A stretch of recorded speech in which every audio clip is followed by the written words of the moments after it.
Hello दोस्तों, प्रणाम, राधे राधे। कैसे हैं? आशा करते हो आप लोग अच्छे होंगे। और सानी माता का गीत है दोस्तों, आप पूरा सुनेंगे तब इसका आनंद मिलेगा। बहुत अच्छा गीत है, मैं पहली बार डाल रही हूँ इसको। और आप लोग कमेंट में लिख के जरूर बताना कैसे लगा। धन्यवाद।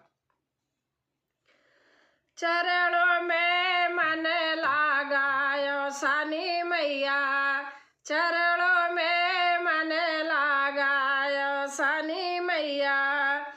गंगा जमुना से जल भरी लाई, गंगा जमुना से जल भरी लाई। पौआ तोहरा पखारे सानी मैया, पौआ तोहरा पखारे सानी मैया। चरणों में मन लगायो सानी मैया, चरणों में मन लगायो सानी मैया। गैया के गोबरा से बेदिया लिपायऊं, गैया के गोबरा से बेदिया लिपायऊं।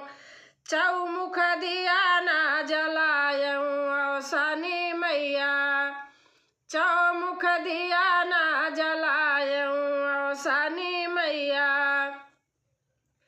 चरणों में मन लगायो सानी मैया, चरणों में मन लगायो सानी मैया।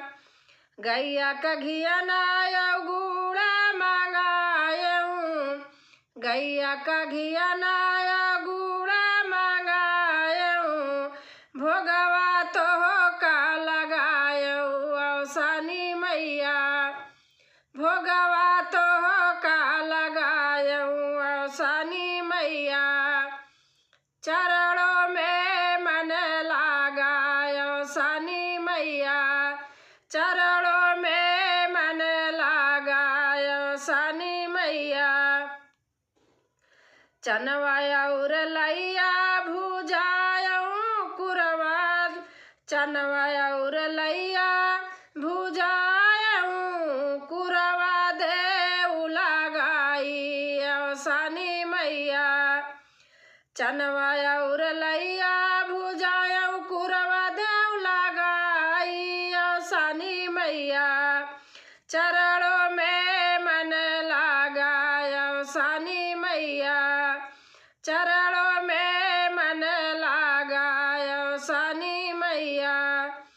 घर घर से सुहागिन बोलायऊं, घर घर से सुहागिन बोलायऊं। तोरा पूजन करौबैया सानी मैया, तोहरा पूजन करायऊं सानी मैया। चरणों में मन लगायो सानी मैया, चरणों में मन लगायो सानी मैया। गौआ से हम गोतिन बोलायऊं, गौना से हम गोतिन बोलायऊं। पचरा सुना, पचरा तो का सुनायऊं सानी मैया, पचरा तो का सुनायऊं सानी मैया। चरणों में मन लगायो सानी मैया, चरणों में मन लगायो सानी मैया। मंगिया के सिंदूरा और गोदिया के ललना, मंगिया के सिंदूरा सब भैया भतीजवाया नहीं हर सासुर भैया, सॉरी वो आगे गलत हो गया था। भैया भतीजवाया नहीं हर सासुर, सब अमर की है जायू सानी मैया, सब अमर की है जायू सानी मैया। चरणों में मन लगायो सानी मैया। मंगिया के सिंदूराया गोदिया के ललना, मंगिया के सिंदूराया गोदिया के ललना।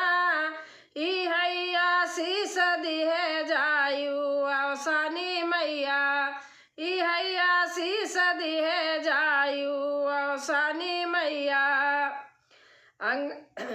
अंगना धरायो मैया तोहरा कलसा, अंगना धरायो मैया तोहरा कलसा, पूजन तोहरा करऊ भैया अवसानी मैया, पूजन तोहरा